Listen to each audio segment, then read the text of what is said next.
Muy buenas tardes o muy buenos días, queridos amigos de esto que no se sabe bien qué es, pero bueno, que es algo. Que son videos que subo a mi canal de YouTube simplemente con motivo de reflexionar o de pensar sobre algunos temas que pueden ser de educación o pueden ser de cultura, pueden ser de cualquier clase. Estamos en la segunda entrega de este espacio que denominamos Cuadernos contra el Oscurantismo. Y hoy en particular les quería hablar de lo que para mí es lo que podríamos llamar una emergencia lingüística en nuestro país, ¿no? Y en particular en nuestro sistema educativo. En emergencia lingüística y comunicativa, ¿no? En el sentido de que estamos constatando cada vez más mayores dificultades en la comunicación de las personas, en la forma en la que nos tratamos, en la forma en la que estamos educando a las generaciones que vienen y también, por supuesto, esto tiene que ver con un decaimiento en muchas áreas, no solamente en el área de la enseñanza de la lengua, pero por supuesto que incluye la enseñanza en general. Y realmente estamos preocupados por el asunto, pero bueno, conviene entonces ante esto, hasta ante la posible emergencia lingüística que estamos viviendo, nos conviene definir algunas cosas y hablar de algunas cosas concretas, de conocimiento científico, de cosas que son sabidas, de precisiones que tenemos que manejar a la hora de hablar de asuntos del lenguaje y de asuntos de la enseñanza del lenguaje, para que no se convierta esto en simplemente en una charla o en una payada, en el peor sentido de lo que es una payada, hoy justamente 24 de agosto, Día del Payador acá en San José. Digamos que el lenguaje podemos verlo como desde dos lugares distintos, ¿no? Primero, desde muchos, pero bueno, hablemos de dos. El lenguaje como una capacidad innata de producir signos que nos permitan comunicarnos. Esa capacidad innata la tenemos resuelta como innata, digamos, el innatismo de esa capacidad lo tenemos resuelto desde Chomsky. Es decir, es Chomsky el que revela esta condición de nuestro lenguaje y entonces cualquier persona sana que nazca, eh, digamos, cuesta decir promedio, ¿no? Pero bueno, cualquier persona con el cerebro sano puede desarrollar plenamente esta capacidad o si nace con el cerebro afectado por alguna de las diversas condiciones que pueden afectar el lenguaje, puede desarrollar posiblemente algunas otras estrategias que finalmente cumplan con el valor de la comunicación. Pero pongamos por caso que lo que planteó Chomsky y lo que consideramos real es que el lenguaje es una capacidad innata en un cerebro sano. Pero por otro lado podemos ver el lenguaje también como sistema. Y en ese caso como sistema también lo vemos desde dos lugares o podemos ver dos categorías para analizarlo como sistema. Por un lado tenemos lo que son los signos, ¿sí? Que formulamos desde una perspectiva de significación, es decir, tal sonido que se representa a su vez con tal o cual grafía tiene un significado o agrega un significado a la palabra o toma un significado de otro lugar y lo coloca en una construcción nueva, ¿sí? Y esos serían los signos. Pero esos signos van combinados de algunas formas que en lenguas tan estandarizadas como la nuestra y además lenguas muy complejas como la lengua española y de las más estudiadas por supuesto también, se escribe conocimiento en lengua española, pero también la lengua española sirve ella misma para generar conocimiento, es decir, se escribe sobre ella. Bueno, en lenguas como la nuestra hay un set de reglas que según Chomsky también estamos hablando de un set finito de reglas, es decir, las reglas no son infinitas, pero lo que sí podría alcanzar el infinito sería la posibilidad de armar frases con ese finito set de reglas. Y bueno, y tanto los signos como las reglas se alojan, por supuesto, que en algún lugar de nuestro cerebro. En el año 1861, el científico Paul Broca, médico, descubrió haciendo, por supuesto, que sus estudios de diseccionando un cerebro de un paciente con cierta patología. La patología se las resumo brevemente. El paciente solo podía repetir una palabra. La palabra era tan, ¿sí? Pero podía entender lo que los demás le decían. Es decir, podía recibir y procesar, pero no podía producir. Estudiando el cerebro de este paciente, Broca detectó que justamente en el lóbulo frontal, en la parte izquierda del lóbulo frontal, había una afección, ¿sí? Entonces localizó en ese momento lo que después denominaron el área de Broca, en homenaje, por supuesto, a este científico.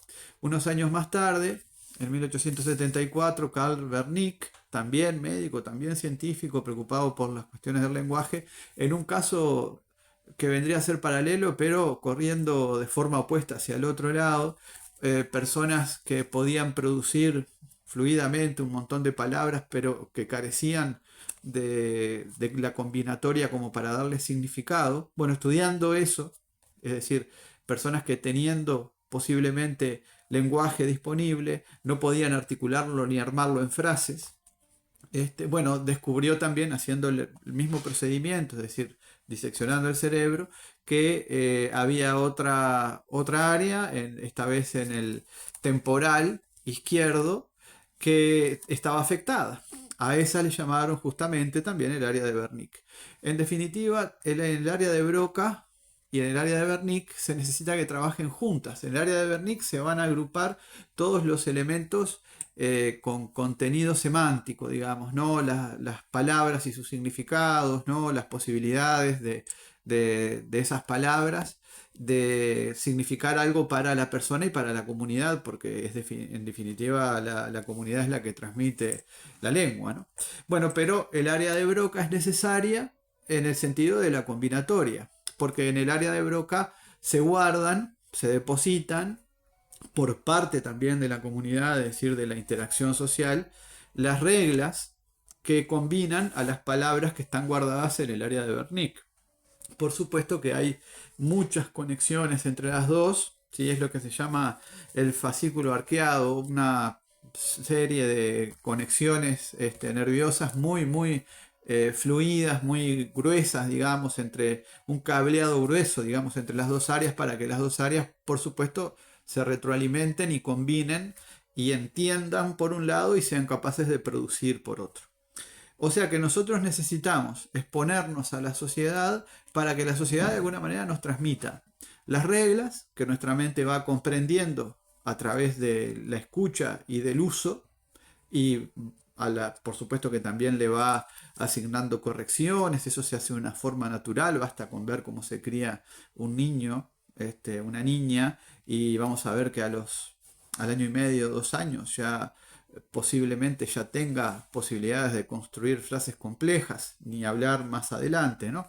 Pero después está el área de Wernicke, que está aprendiendo siempre, porque siempre es posible, hasta un minuto antes de morir, digamos, aprender un vocabulario nuevo, una palabra nueva, ¿sí? Y ya eso entra a formar parte, digamos, de nuestra vida cotidiana, y ya entra también dentro de lo que son los paradigmas del español, ¿sí? Ahora los gurises en estos días están con el asunto de farmear aura. Farmear, spoilear, bueno, anteriormente googlear, chatear, ¿sí? Son todos verbos que se forman de préstamos lingüísticos que van todos hacia la primera conjugación, es decir, AR, la conjugación AR es la primera, la segunda, ir la tercera, pero la que queda libre para recibir todos todas esas palabras nuevas que empiezan a utilizarse a través de préstamos lingüísticos es la primera. Y entonces farmear es un verbo hoy por hoy que cualquiera de nosotros puede integrar, digamos, su significado en el área de Wernicke, pero puede combinar, ¿sí? Puede ajustar a la persona gramatical y al tiempo y al modo, ¿sí? Lo puede combinar con las reglas del área de Broca. Esa es la historia de las lenguas, y quien pretenda una lengua estática y a la vez una lengua que no tenga movimiento, lo que pretende a largo plazo o mediano o largo plazo es que la lengua muera. Por suerte tiene, a partir sobre todo de los jóvenes, pero también a partir de las fronteras, a partir de la conexión entre las clases sociales, entre las distintas edades, tiene esta podríamos llamarle, bueno, le llama asociación la mutabilidad, pero también esta posibilidad de adaptarse, ¿no? De seguir viva. Es decir, tenemos estas dos áreas en la parte frontal de nuestro cerebro hacia la izquierda. Son dos áreas muy pequeñas, 2 o 3, 4 centímetros cúbicos. Es decir, son lugares que pueden afectarse, son pequeñas para lo que es el tamaño del cerebro, pero muy significativas, ¿no? Que cuando se afecta, justamente cuando hay algún accidente cerebrovascular o algún inconveniente en esas áreas, se afecta nuestra capacidad de comunicación. Para esta capacidad de comunicación también es importante lo que podríamos denominar como la inteligencia lingüística, ¿no? Acá estoy cruzando hacia el campo de las inteligencias múltiples, ¿no? Una de ellas, una de las más conocidas en la inteligencia lingüística, la que generalmente vemos presente en algunas personas que tienen facilidad, ¿sí? O vemos que el aprendizaje de idiomas a ellos les cuesta muy poco, que por supuesto logran expresarse de una forma siempre rica, variada, adecuada, ¿no? Adecuada a los contextos, que la comunicación les gusta, ¿sí? Entonces esta inteligencia lingüística es como la conexión entre justamente el área de Broca y el área de Wernicke para que funcionen y la persona pueda expresar sus pensamientos, expresar sus sentimientos. El, el asunto acá entra en un plano más filosófico, ¿sí? Y yo lo reivindico siempre, ¿no? Pienso en Sócrates y digo, bueno, para Sócrates, ¿cuál es el principal objeto de conocimiento del ser humano? Bueno, y para Sócrates el principal conocimiento del ser humano es el propio sujeto. Ya lo dijo, conócete a ti mismo. Está eso latente en la República, en muchos de los diálogos de Platón, pero sobre todo en la República, en la necesidad de que la persona haga un análisis y se conozca. Las personas nos conocemos en la medida en la que podemos codificar las cosas que nos pasan, lo que sentimos, lo que pensamos, cómo reaccionamos ante un estímulo intelectual y lo podemos procesar. Ese procesamiento es un procesamiento que necesita del lenguaje para poder plasmarse. Si no hay lenguaje instalado en el área de Wernicke, es decir, si no hay la cantidad de vocabulario necesaria para realizar todas estas operaciones en el área de Wernicke, ¿no? Y si a la vez por la parte de las reglas, porque cuando era pequeño no me hablaban o me hacían callar o no me dejaban equivocarme, etcétera, no quedó bien instalado, digamos, esa parte, voy a tener siempre problemas de comunicación. Y los problemas de comunicación se agravan con la edad, ¿sí? Es decir, es más difícil recuperar las posibilidades plenas de comunicación de un ser humano si esto no se realiza en determinados momentos de la vida, ¿no? No digo que sea imposible porque no soy un experto en el tema, pero sí es claramente, y acá me baso en los estudios de Emilia Ferreiro, esta argentina radicada en México que estudió durante la década de los fines de los 70, 80, 90 y algún año más. Ella y su equipo estudiaron la alfabetización, bueno, cómo se va construyendo esa alfabetización, qué cosas aparecen primero en las representaciones de los niños, y bueno, y la primera infancia es fundamental en eso. Por supuesto que ni hablar la escuela primaria, ¿no? Donde se trataría de que estos elementos confluyan todos hacia la expresión oral, la lectura y la escritura de una manera competente, digamos. Y bueno, y resulta que en esas edades es cuando el cerebro además tiene mayor plasticidad, tiene mayores posibilidades.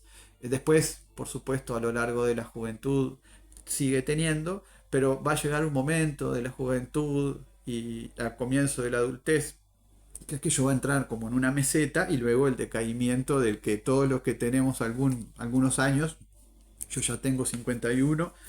Ya sabemos que cuesta un montón aprender cosas nuevas. Hay que poner mucho más esfuerzo, hay que este, jugar un poco con las posibilidades de nuestra mente y generar estrategias nuevas, que tampoco es a veces posible. Estamos como en ese estado permanente del que hablaba Piaget, de equilibrio y desequilibrio y nueva equilibración, y entonces lo que nos resulta muy sencillo antes, ahora puede ser que nos resulte 3 o 4 veces más difícil. Por lo tanto, hay momentos de la vida del ser humano en los que es esencial que aprenda lenguaje, que aprenda conceptos, teoría, y que luego las ponga en práctica a través de la expresión. Todo esto que les estoy contando, ¿sí? Ustedes dirán, bueno, pero ¿y cómo se transmite esto, por ejemplo, en la escuela? ¿O cómo debería transmitirse en la escuela? ¿Cómo debería transmitirse en los liceos? Esta cuestión del lenguaje, ¿no? Y el lenguaje va además por varios lados, porque no solamente hay que transmitir un contenido y enriquecerlo cada vez más y que cada vez haya más vocabulario en una mente, sino que también hay que contribuir a la reflexión sobre las reglas generales, ¿sí? Universales, digamos, que proyectan esa gramática mental en lo que después es nuestra expresión cotidiana, tanto en la escritura como en la lectura y como en la oralidad, por supuesto. Y bueno, esta parte del análisis hay que hacerla con criterio científico, ¿no? Si yo quiero analizar las reglas, por ejemplo, acá tengo todo lo que nosotros nos basamos, que es este libro de la nueva gramática de la lengua española. Este es uno de 4 tomos que conseguí, por suerte, compré, porque no es cuestión de conseguir, estos hay que comprarlos.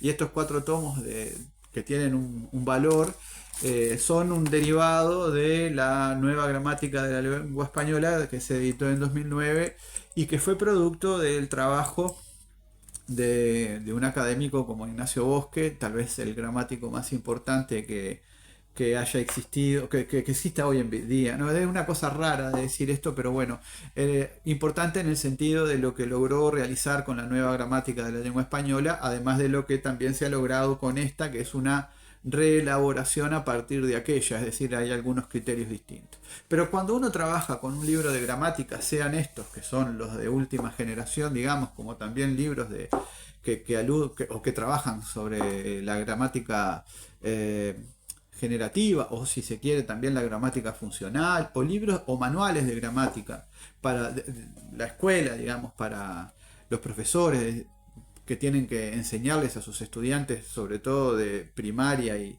de secundaria, la forma de expresarse académicamente, por ejemplo, o cómo escribir o reescribir mejor un concepto, una idea.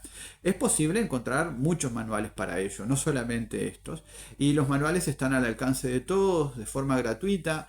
El manual de gramática muestra las reglas, explicita las reglas, las describe, generalmente aconseja algún uso, ¿no? Algún uso que es más pertinente para un contexto que para otro. No generalmente no son prohibitivos, porque ¿quién puede prohibir el uso de qué cosa en la lengua? Eso es bastante vidrioso, digamos, ¿no? Una sociedad autoritaria por supuesto que puede hacerlo, pero en realidad el hablante de la lengua, todos nosotros, los 600 millones de personas que nacemos como nativos, hablantes nativos del español, tenemos también nuestra posibilidad de incidir como comunidades en, en el desarrollo de la propia lengua mediante el uso. Es decir, los hablantes somos los que creamos la lengua, ¿no? Y acá estoy siguiendo ideas, por supuesto, de Concepción Company y de toda la gente en realidad que hace gramática histórica y que investiga estas cuestiones de la evolución de la lengua. ¿Qué pasa con esas primeras edades, ¿no? Y bueno, ahí tenemos un problema enorme cuyo resultado final vemos al final de la carrera liceal, ¿no? Pero que arranca mucho antes. Arranca con una formación del profesorado y del magisterio que tiene que mejorar, que tiene que seguir mejorando. El problema básico es que llegan muchas veces a magisterio con poca escritura desde la secundaria, Me consta que en las escuelas se enseña lengua, pero también en las escuelas uruguayas se enseña lengua de una forma que yo considero como muy poco profunda. Se enseña, por ejemplo, a través de textos literarios, lo cual es perfectamente válido, pero sin profundizar en la reflexión que tiene que ver con cómo se construyen las frases, con qué son, por ejemplo, las clases de palabras y cómo categorizarlas, cómo funcionan estas clases de palabras interconectadas, formando sintagmas, formando frases, formando oraciones, cómo es que esas oraciones pueden relacionarse unas con otras, coordinándose o subordinándose o pausándose el enunciado y arrancando un enunciado nuevo. Todos estos elementos eran materia de análisis y de teoría en la escuela a la que yo fui hace muchísimos años, y en general lo que producía era un poco de tedio, pero a la vez eran conceptos que quedaban más o menos claros. Era una escuela también pautada por la dictadura, ¿no? Entonces la dictadura en ese sentido muy restrictiva desde todo punto de vista, con el lenguaje no podía ser de otra manera también. Lo único bueno que tiene ese tipo de clase, ¿no? O ese tipo, si se quiere, de vinculación con el conocimiento, es que se analizaban cosas y ese análisis posibilitaba después justamente habría como por ejemplo, habría el campo, digamos, de la reflexión lingüística, ¿no? De decir, bueno, ¿por qué digo esto así o así? Esto se puede hacer sin que sea violento, se puede hacer sin que sea tedioso, se puede hacer incluso jugando, jugando en el sentido primario, ¿no? Después, si uno quiere infundir teoría, lo que tiene que hacer es justamente teorizar, poner, jerarquizar la gramática y sus componentes, ¿no? La morfología, la sintaxis, colocarlas en el, por supuesto que todo lo que tenga que ver con la fonología y la fonética, pero ponerlos de relieve en una clase significa, por ejemplo, esperar, ocuparse de las diferencias de sonidos de las grafías en relación a las lenguas, ¿no? Ocuparse de la correcta ortografía y de las reglas que hacen que una palabra lleve tilde o no, lleve h o no, ir incluso hasta la etimología de las palabras, cosa que ayuda mucho a la hora de la escritura, porque cuando uno conoce etimológicamente la raíz, después puede de alguna forma derivar en su mente cómo esa palabra ha sido construida o variada a lo largo del tiempo, ¿no? Todas estas cosas las pueden hacer los niños con maestros y maestras que estén formados al respecto. Y la pueden hacer los docentes de cualquier materia si han tenido la formación al respecto. Y acá es lo que me preocupa más, ¿no? Lo que me preocupa más de la situación actual. Nuestras autoridades educativas en formación en educación, a pesar de todo esto tan importante que les he planteado y que capaz que les puede resultar confuso, pero que seguramente si alguna de las puntas que les menciono les interesa profundizarlas, no tienen más que mandarme un mensaje y les puedo, por supuesto, recomendar el material o por lo menos lugares donde investigar estas cosas. Bueno, les decía que nuestras autoridades educativas de formación en educación, del Consejo de Formación en Educación, se aprestan a aprobar una nueva malla curricular en la que la enseñanza de lengua, tanto en magisterio de primera infancia como en magisterio de educación primaria, como en profesorado, digamos lo que es la enseñanza de lengua para profesorado, todos los profesorados tienen la materia lengua, van a hacer un recorte enorme de horas de lengua. Se va a estar dando menos de la mitad de lo que se daba antes en los cursos de lengua. Las unidades curriculares de lengua van a sufrir una pérdida del peso académico, que es una pérdida, yo diría que si se continúa con esta idea, una pérdida que va a resultar irreparable al cortísimo plazo, puesto que en las clases de lengua, además de ocuparnos de toda la reflexión lingüística, los profesores de lengua también hacemos un montón de técnicas, ponemos en juego un montón de conocimiento y un montón de ideas pedagógicas y didácticas para que los estudiantes logren sentir y que esa sensación sea real, que mejoran la escritura, que mejoran su desempeño académico a través de una escritura y de una comprensión de textos correcta, ¿no? Correcta, apropiada al nivel y sobre todo a la tarea que se están proponiendo. Pues bien, resulta que ahora va a haber muchísimas menos clases de lengua, muchísimas menos instancias para profundizar en la teoría de una lengua como la nuestra, que es una lengua compleja, y además muchas menos chances de practicar, de escribir, de expresar pensamientos por escrito. Esto es muy grave porque un maestro o una maestra mal formada, ¿sí?, en lengua, que después no tenga las herramientas para enseñar, ¿no? Bueno, ¿cómo va a ser su contribución a esta área tan delicada del pensamiento humano, ¿no?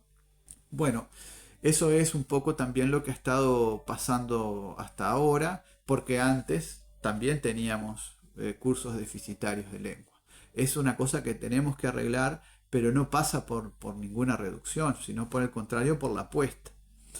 Porque si no, después vamos a las escuelas y vemos trabajar a las maestras y los maestros con las herramientas que tienen. Y las herramientas que tienen son pocas y serán menos todavía con estos recortes.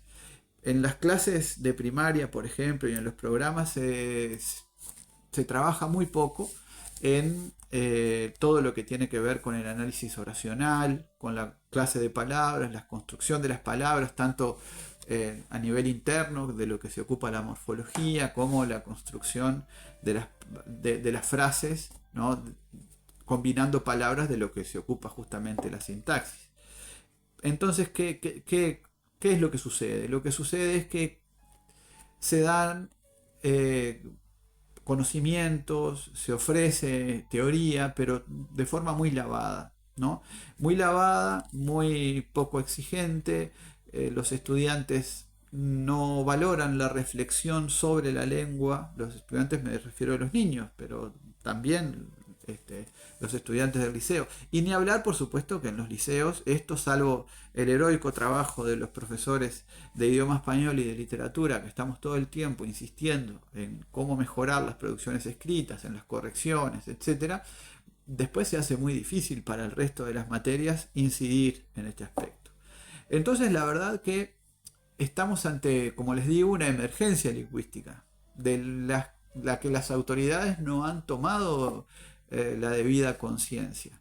Y no la han tomado, entre otras cosas, porque a lo mejor no ven los resultados, pero los resultados están a la vista de todos. Porque una persona que tiene menos lenguaje, que logra relacionarse de una forma muy inferior consigo mismo, que si lo tuviera, que si hubiera sido educado en la riqueza del vocabulario y en la riqueza de las capacidades del lenguaje que tenemos los seres humanos, se encontraría más fácilmente a sí mismo o dialogaría de una forma distinta consigo mismo, y posiblemente eso contribuiría a ese conocimiento, a un aprovechamiento cabal, digamos, de sus posibilidades como estudiante, como trabajador, como persona que puede optar por una ocupación desde la perspectiva de la inteligencia.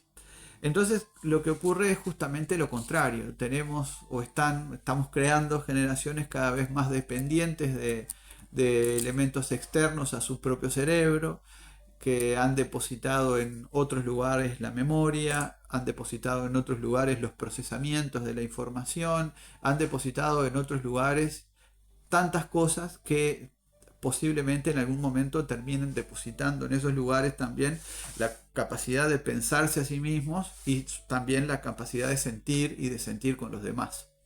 ¿Qué nace de todo esto? Y yo no quiero ser apocalíptico, ¿no?, ni cosa que se le parezca. Lo que nace es una sociedad que se entiende menos y que por lo tanto recurre más a la violencia, ¿no? Recurre más a la violencia para las relaciones que antes se zanjaban conversando. Por supuesto que estamos a tiempo de rever estas cosas. Las personas que quieran, eh, que estén movidas por este tipo de inquietudes, por favor háganmelo saber. Si ustedes pueden contactarme a través de YouTube o a través de Facebook, porque esto lo voy a subir a Facebook. Pueden contactarme perfectamente y decir, bueno, nos preocupa la reflexión sobre el lenguaje, los usos del lenguaje, nos preocupa que podamos comunicarnos mejor con el contexto, con el mundo, con las demás personas, pero también con nosotros mismos, que podamos aprovechar la herramienta de la lengua para hacernos bien y para hacer bien también a la sociedad y a los demás.